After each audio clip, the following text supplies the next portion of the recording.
pelemahan terbatas emas menjelang rislah FOMC. Kita tahu rekan trader, emas dalam 2 hari berturut-turut mengalami pelemahan yang sangat signifikan. Kita bisa lihat di platform bagaimana emas ini mengalami pelemahan yang sangat luar biasa. Kemarin dia menembus sempat 5.045, tapi rekan trader bisa lihat dia menutup perdagangan di level di bawah 5.000, dan hari ini lebih luar biasa lagi rekan trader mengalami pelemahan. Dia melemah hingga menembus level 4.861. Ya, ini adalah pelemahan yang sangat sempurna, dan kalau kita lihat banyak sekali faktor yang menunjang hal tersebut rekan trader. Secara garis besar kalau rekan trader lihat, faktor yang menunjang hal tersebut adalah bagaimana emas ini lagi menunggu.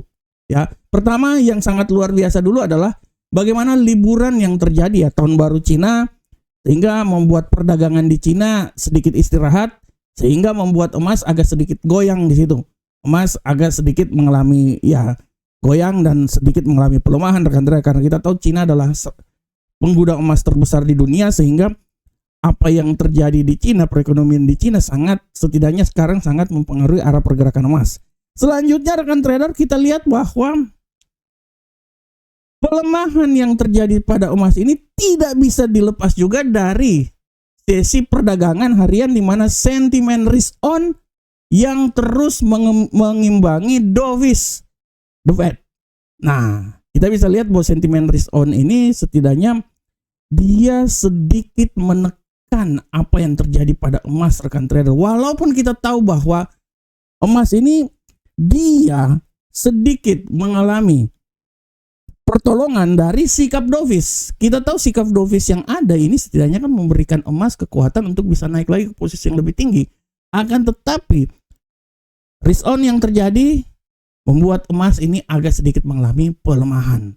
Dan kita lihat bahwa emas ini pun juga agak stagnan dalam 2 hari ini, karena secara garis besar pasar lagi menunggu rislah yang akan dikeluarkan oleh The Fed pada pertemuan FOMC yang akan diumumkan pada Kamis dini hari nanti 2.00 waktu Indonesia bagian Barat.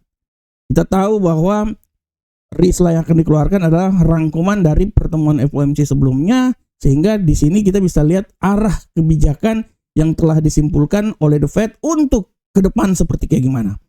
Yang menjadi pertanyaan, apakah nanti sikap The Fed, apakah dia lebih dovish atau dia hawkish rekan trader?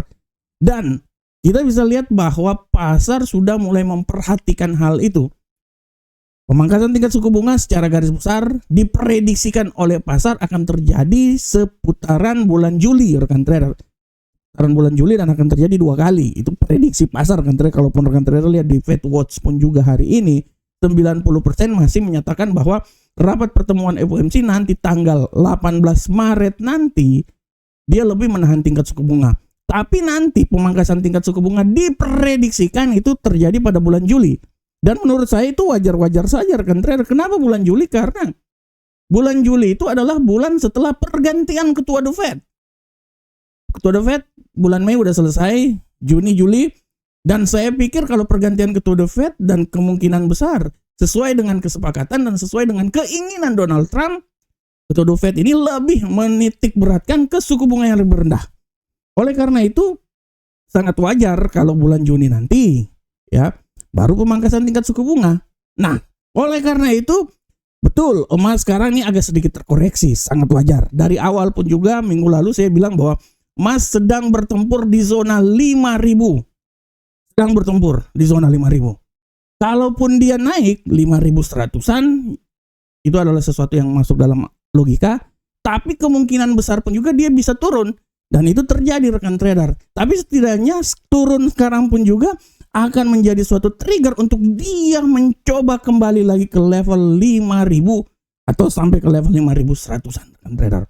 Oleh karena itu sekali lagi saya bilang bahwa pelemahan yang terjadi pada emas ini tidak bisa dilepas dari banyak faktor. Faktor geopolitik juga adalah bagaimana pasar melihat menyikapi nanti pertemuan antara Amerika dengan Iran seperti kayak gimana.